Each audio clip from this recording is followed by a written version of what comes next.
I was thinking back, Josh. The last that you and I talked was probably about like 8, 9 years back when I was doing the afternoon show at CFOX here in Vancouver. So it's been a while. Oh, wow. Yeah, Yeah. it's been some time. So I mean, it's the obvious thing, man. How's the camp and COVID? Of course, you guys had to cancel some shows and stuff, but like, what a fucking crazy 18 months, and like we're almost out of it. Yeah. Yeah, I don't know where it's going, but I think we're everybody's just learning how to live with it right now, and that's good, it's been challenging. I can't say that it hasn't. Last year was rough, and we just thank God we had this great record, Hellbound, to channel all of our energy into. It's definitely one of our best records, and had a lot of fun creating it, and that was our focus in 2020, and thank God for that, and to have it out on the street now is like so amazing. No doubt. And like, what are the differences of recording during a pandemic? And like, is it tough to get that creative juices flowing, or like, what a fucking drag? um no, once we decide we're gonna start that process, we just start tackling it, 6 days a week. Honestly, we didn't let up. Stevie and I just started writing and building a house. That's what making a record is. You just have a foundation, and that's it. So um we wrote 28 songs for a 10-song record, to get it down to 10 songs, and it's a masterpiece. I really, for us, I really, it's fun to listen to from beginning to end, and that was a goal. I bet, yeah. And so what's that process when, you got 28 songs and not everybody's agreeing on the same songs? Like, so are you like, well, I want these 10 and like, I want like, how does that work, man? It's a lot of songs to cut off. Yeah, you'd think it'd be hard, but it's not, because really the great songs, They, the cream rises to the top. I mean, they stand out. at Yeah. the end, we got our producer, Marty Fredrickson, the band, and our manager, Larry Mazer, and we all just compiled a list, and there's always like two or three songs that are, something that we talk about, we kind of squabble over, but it's not that big of a deal. We kind of work it out pretty well. I mean, you have your groups of songs in a good rock record, in my opinion. You don't want to just have all fast songs, and all my favorite rock records had mid-tempo songs, and they had a ballad in there, and they had rock songs, and heavier songs. And so we had all those kind of categories of songs. Maybe we had five rockers over here, and five mid-tempos, and five, and like three or four ballads, and you can only take one from each group, so that's kind of how we whittle it down. Yeah. Hey, did you hear that the Offspring parted ways with their drummer because he wouldn't get the vaccine? I did not know. Yeah. That's a little extreme, but Yeah. okay.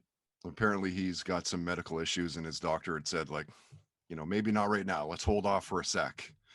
And they were like, well, he's, Yeah. Why would you do that if you had medical issues? I mean, yeah.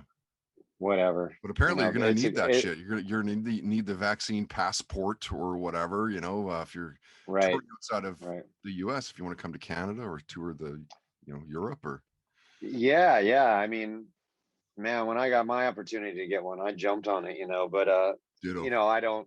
I don't hold anybody to what they got to do. It's like, I hope that everybody would just get it for the greater good, and not think of just themselves and stuff, and so that we could get through with this, get to the other side and make it a little more manageable. But I do understand that people do have medical issues and whatnot. They're dealing with a lot of stuff, and that being said, what are you going to do? Right. Right. Josh, I want to go back, like way back before you were in any bands at all. What's the music in the Todd Wow. house as a kid growing up? Like, what are your parents playing? What's the music that you're being Yeah. kind of influenced by? Yeah, my parents divorced when I was 3. So at my mom's house, she would put on music and clean the house. That's when I really started getting into music. And my sister and I would just play and listen to, she listened to Kenny Rogers. I remember the Gambler record, Yeah, Willie same. Nelson, Rod Stewart. You know, I listened to all those records. And when I went over to see my dad, he would be listening to the Eagles. The first record he got me was Eagles in the Long Run. So I really Great liked the record. Eagles back Yeah, then as well. So yeah, those were some of the records. yeah. The death of Glenn Fry, I think that might have hit me that or like Cornell, I think probably. Yeah, both Those are great artists, of course. tough, tough pills to swallow, man. It's tough. Yeah. It's tough. And how old were you, in your first serious band? It's 15. 15. Yeah, Wow. yeah. There was only one band at my high school, and I grew up in Southern California. And before I got in a band, I wanted to be a professional surfer. I surfed all the time, Well, no kidding. and I would take. I lived more inland, so I would take the public transportation. I'd get on the bus, and you could bring your surfboard on the bus, and I would take the bus all the way to Newport Beach and surf. Um, and then I would change locations, and I went to this high school uh, at my sophomore year of high school in a place called Mission Viejo, California. And that's when I would surf with this guy who was a drummer, and so we were just out in the water. And at that point in time, I did a lot of writing, a lot of creative writing, poetry, creative writing. And I don't know if he knew that. I also had a really giant music collection as well. I was into a lot of independent records back then and punk rock. And anyways, he's like, "Hey man, we're looking for a singer and you want to come down and audition, and I was like, "Yeah, I'll come down." Like I didn't even think about any, I don't know why he asked me, honestly. So I got my grandfather to I was like, Grandpa, I need a microphone. I don't have a microphone. I want to go to that side. So he bought me a microphone, and I didn't even know what to do with it. I just plugged it into a guitar amp, and I started screaming. They were just playing like, I think they were playing like "Should I Stay or Should I Go," a couple covers, and I just started singing. And I wasn't doing bad or anything. I wasn't great, but I got through that, and then automatically I just started like conducting the rehearsal. I was like, "Hey man, let's write a song." And they were like, "What?" I go, "Yeah, let's write a song. I don't want to like just keep rehearsing these covers. Let's write an original song." And then Nice. I was like, "Do you got a riff?" I pointed at the guitar player, and he's like, "Yeah." And he started playing some stuff, and I go, "I like that one." And then so we started jamming, and I got right down on the floor, and I just started writing words, and I wrote my first song right there, first rehearsal. And it wasn't great, but It's a song. um, I had this knack for writing songs. And um, the light bulb went off. It was just like, this is it. This is my calling. This is all I want to do. I mean, Yeah. that's what I was feeling on the inside, but I didn't know what these guys thought of me. And I left, and they wanted me in the band, and that was great. And then I started like trying to work on my voice after that, and developing my voice, And because the writing came really easy for me. oh, interesting. Okay. So how long till you meet Keith?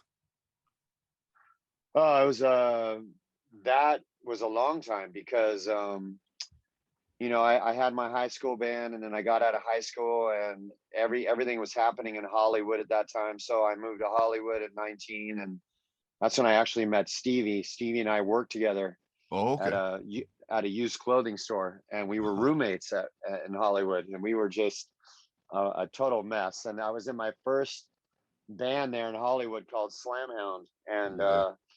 we were a wrecking machine. It was a really great band. We were together 5 years, and accomplished a lot of things. And we almost got on Atlantic, but then some things happened with Ahmet Erdogan. He fell and broke his hip during the whole time we were being courted to go to Atlantic. And and that fell through. And then we were on this independent label and we made a record, but then the independent label lost all its financial backing. So, and then the band imploded after that. And, you know, thank God, because we were really a mess. You know, we were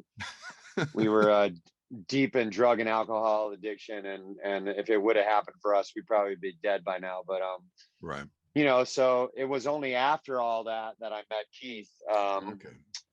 I started just writing and recording songs on a 4-track in my bedroom and working a day job. And I was getting tattooed by this guy, Kevin Quinn, and Keith worked across the street. And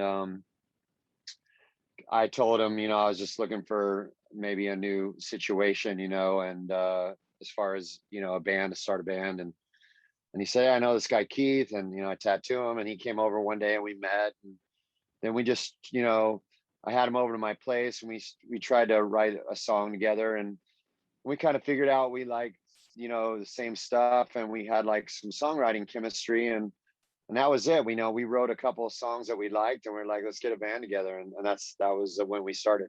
Right. And what was your first concert that you went to? The Ramones Fender's Ballroom in Long Beach, California. Wow. Like nothing like, let's set that bar. Yeah. It was a really crazy night for me, you know. A lot of things happened that night. I lost my shoe in the pit, right? I had like slip-on Vans on and I lost my shoe.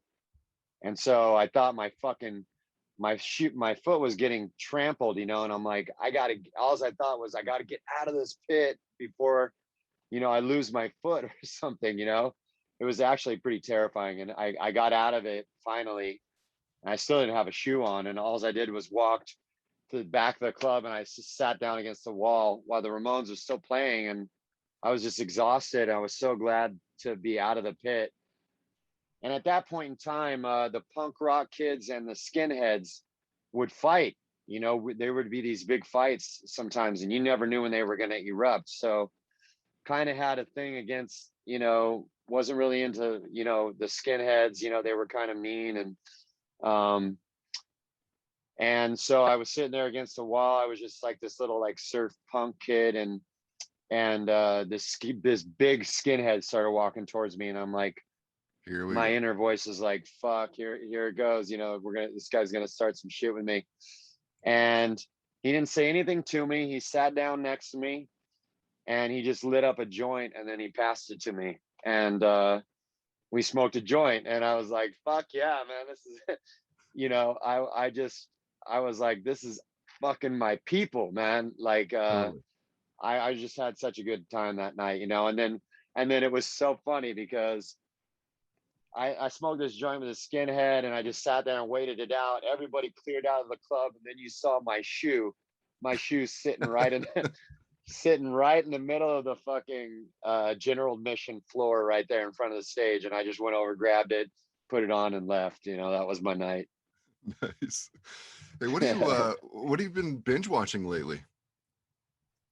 Oh wow, I've been watching this show called Patriot on Amazon Prime. Yeah. My wife actually found it, and we started watching it, and then I went out on the road, so I kept watching it. You know, I watch a lot of true crime too on Netflix. I mean, so many. I just watched all the cold case files, and I saw the Ted Bundy one and Richard Ramirez documentary. Fucking crazy. That was an insane documentary, man.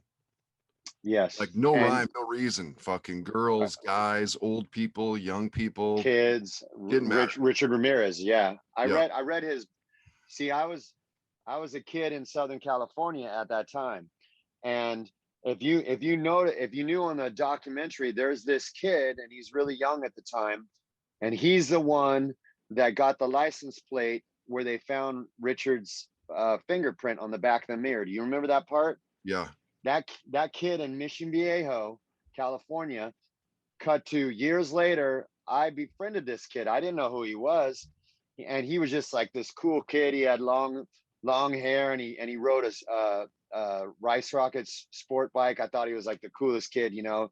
He had a motorcycle and stuff, and I went over to his house, and he had this plaque on his wall. It said, "From the Los Angeles Police Department, thank you for the capture, for participating in the capture of Richard Ramirez." I was like, "What the Whoa. fuck is this?" And he goes, "Oh yeah, like, you remember the Night Stalker?" I go, "Do I remember? Everybody was terrified, How of the course." fuck could you forget He that? goes, "Yeah." He goes, "Well, he killed somebody on my street, and I I just saw this car that was kind of like, I he just was really observant kid, and saw this car that wasn't a car that he'd ever seen on his neighborhood, and he just wrote down the license plate." And I was like, "Man, I mean," I go, "You're the reason why they eventually ID'd him and captured Richard Ramirez. I mean, you were a big piece of the puzzle. It's fucking crazy. So that part of it was really cool, and Wow, man. and that and that that's why I read the book. I read the Life and Crimes of Richard Ramirez on the first Buckcherry tour when we were out in a van, and it just scared the shit out of me, man. Oh, dude, I mean, to know that people like that actually exist in real life, Yeah, fucking yeah. scary, man. They didn't get into his childhood, and he had this really abusive father, and he grew up in a place in, I believe, New Mexico, where they were at that time testing uh, the atom bombs or some bombs out there, and there was a lot of kids with these birth defects, and his sister had some kind of birth defect, and Richard, when he was a kid, had these like really chronic headaches coupled with his dad being very abusive. I think that Richard's uh, brain didn't develop, really well when he was a kid, and that's how he became kind of a sociopath. And then he had befriended this friend of the family's that was his Vietnam vet, and he was like this crazy motherfucker. And Richard would go over to his house, and this guy had a shoebox full of all these pictures of people that he had killed in Vietnam, right? And he would show Richard all these pictures, and Richard was like fascinated with them, and he kind of like looked up to this guy, and this guy taught Richard how to be a criminal, how to like go in and rob places and be like invisible. He kind of really taught him how to rob places, and they didn't get into it, but like Richard Ramirez, before he started killing, worked at this hotel, right? And he had a skeleton key. And so he would go into people's rooms at night, and he would crawl on the floor, and he would rob them. He would like steal stuff out of their purses and stuff, and then leave. So he would like break it in, he would get into all these people's hotels. And I'm just like, oh my God, can you imagine? And this is before he started killing people. And then eventually he he tried to rape a girl at this hotel who was in her, and the boyfriend came back to the hotel room, and they had a scuffle and beat the shit out of him, but they didn't press charges. They just told like the hotel employees, and they fired Richard. And then it was shortly after that where he started his crime spree. It's crazy though. Fucking crazy. Are you watching much of the Tokyo Summer Olympics? I've been watching. I watched like the skateboarding and surfing, and some of the tennis. I love tennis. I play tennis, and Oh yeah. so I did some of that. I think it's cool that they put the skateboarding in. Amazing. Like, Yeah. who would have, like, as a kid, I would have been like, "You're fucking crazy, man. That's never gonna happen." Oh, it's a fucking hard ass sport, man. I mean, those guys Totally. are They're so talented. they're badass, man, and they have balls Yeah. of steel. It's crazy. Yeah. Yeah, they do. Yeah. They Are make it you? look. They make it look so easy, and that Oh, shit is totally. so fucking hard. So hard. You Like, dude, know, even just an ollie is fucking hard. man. When they're going on those rail slides, that shit is so crazy. Like And flip tricks to rail slides is like nuts to me. totally, man. And like they make it look effortless. Like Yeah. no nothing, ain't nothing for them. Are you a fan of comic books? You get into like the WandaVision and X-Men and Batman and all that? No, I'm not. Yeah. My son likes all that stuff, and Yeah. and my daughter, actually, my youngest daughter, but I'm just not into it. Yeah, fair. Yeah. Josh, I know that I want to respect your time, but I do have a bunch of Buckcherry fan questions if you want to quickly blast a few of these here. Sure, let's hear it. Ace goes, I'd like to know why they chose to put the song Open My Eyes as a hidden track when it's arguably their best song. Oh, I love that. That's cool. Open My Eyes, we were in there. We had already mapped out the whole Time Bomb record, and we were in there recording, and I was just noodling on the piano, and I wrote the song real quick. And then Yogi, I said, hey, I'm not a good piano player. Can you lay this piano down? And Yogi laid the piano down to it. And I sang it, and I thought it was really special. But we're like we're a rock band, so it just didn't fit, so that's why we made it a hidden track. And for people to hear. And I've always liked those, sometimes you just hear somebody break down a song, just guitar and vocal on a hidden track, and it's really cool, and eventually a lot of people found that song and used it as like their wedding song. And it's very cool. But I mean, that's the reason why it didn't make it on the record. Right. Maddie, and I want to know this too. Maddie goes, tell me everything about becoming a certified phlebotomist. Oh, yeah, that was a lot of fun. I love learning new things, and don't ask me why I got really interested in that. I mean, when I get my blood taken every year, I go to a blood bank because it's just closer to my house, and I just rather do that than have to fast in the morning and go all the way to my doctor's, because my doctor's is a little farther away. So I go to this blood bank called Quest Diagnostics, and I was there one time, and they have the best phlebotomists because they're taking blood literally all day long. So Right. it doesn't hurt. It doesn't hurt at all, So No. this big, tall, tattooed guy came in, and I'm like, oh my God. And he just wrapped me up and took my blood, and I literally didn't even feel it. And I was like, wow, man, you're like the best, phlebotomist I've ever had. I go, how'd you get into this? And I just started talking to him and asking him about his process. And, I was really interested in the whole thing. And so cut to quarantine, I'm like, I gotta get out of this house. I gotta work. I want to serve my community. How can I do that? And so I searched it up. I found a little phlebotomy school. I went to school for 2 weeks. Did a lot of like, after your first day of phlebotomy school, you're already sticking people, and they're sticking you. And and none of us are doing it very well at the beginning. So it's like you're coming home with like 6-7 sticks in your arms, and it starts becoming, you start looking like a heroin addict when you get home. It was funny. But I mean, and then we started getting really good because we wanted to be successful every time. I think I only like missed a vein like 1 or 2 times that whole time, and you had to do like I don't know, like 50 venipunctures, to complete, to get certified. And then also I had to take a national exam, and studied really hard for that, and took that, and passed it. And then then you have to do an externship, and I did that, which is 40 hours at a clinic, and I went to this clinic, and I had on scrubs, but I didn't have like I didn't have long sleeves underneath it. And they looked at me, and they said, oh, you got to, you have to cover up your tattoos. You have to leave. And I was like, okay.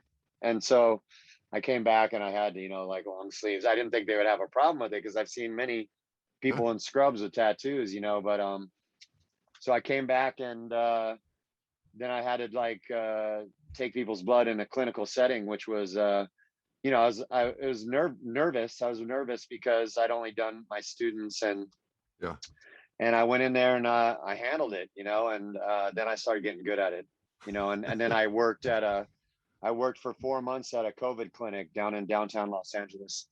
And this was after we'd already recorded the whole Time Bomb record. I mean, Time Bomb, Hellbound record. Yep. So it was done, and then I started working at this COVID clinic.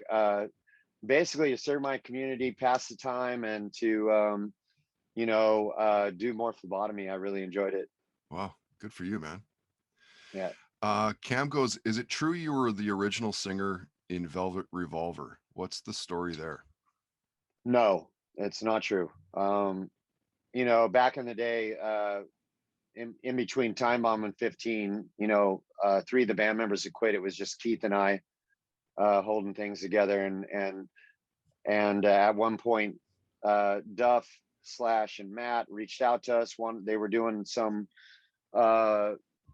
tribute, or what was it? Wasn't it like a Randy Castillo tribute Yeah, show or something like that? Randy Castillo thing to raise money, some charity event at the Key Club, and asked us if we wanted to jam and do some covers, and we'll do some Buckcherry songs, some Guns N' Roses, Aerosmith, and they called it the Cherry Roses, right? And we went Yeah. and did the show, and it was a lot of fun. And at that point in time, Keith and I had just been sitting there writing songs. You know, we weren't in a band situation. We were just writing demos, and so it was fun for us to be in a band situation. And we were like joking to each other. We're like, man, this sounds like Buckcherry with like really great musicians, you know, and so we're like, that felt really good. There was kind of a buzz around LA after we did the show, you know. It was I do remember, people like were, even up here, dude, on the west coast of Canada. Fuck, I remember when you guys did that, and like everybody was talking about it.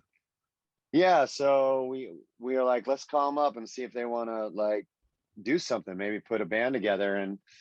And they were thinking the same thing, and we became like a band for a month. We were going to rehearsal, we were writing songs, we were talking to managers, we were like trying to get it together, we were talking about band names, and then all of a sudden Slash came in and abruptly said he didn't want to do it, and that was it.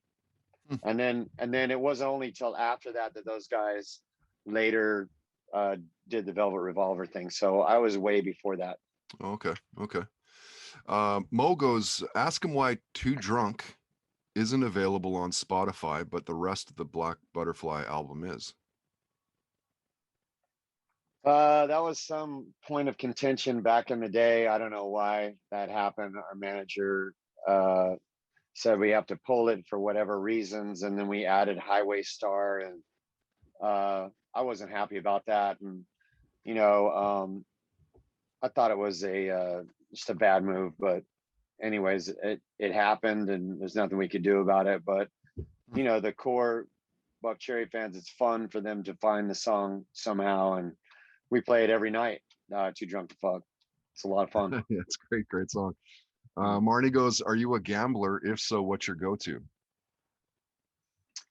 I like to gamble. I like to play roulette, you know, if I'm going to do, and I know it's the worst odds in Vegas, but I really like the game roulette. Yeah, I like roulette as well. There's a strategy that I use for roulette, but it takes patience. Like it needs to go red or black, odd or even for at least 3 or 4 in a row. And then once it gets to that point, then you bet against that it's going to do it again. So if it's like red, bet black. Right. If it goes red again, bet black. Keep doubling down. I've never lost that way. Like I literally have never lost that way. I play the numbers, the big stacks, you know. No idea. Just because I want it to hit big or big wins, whatever, you know. Oh yeah, big wins. All right, Josh, I'm gonna wrap it up here in a couple questions. I want to respect the time. So, cliche question from Sam, but I think a lot of your fans want to know this. What are the 3 albums you need on the deserted island?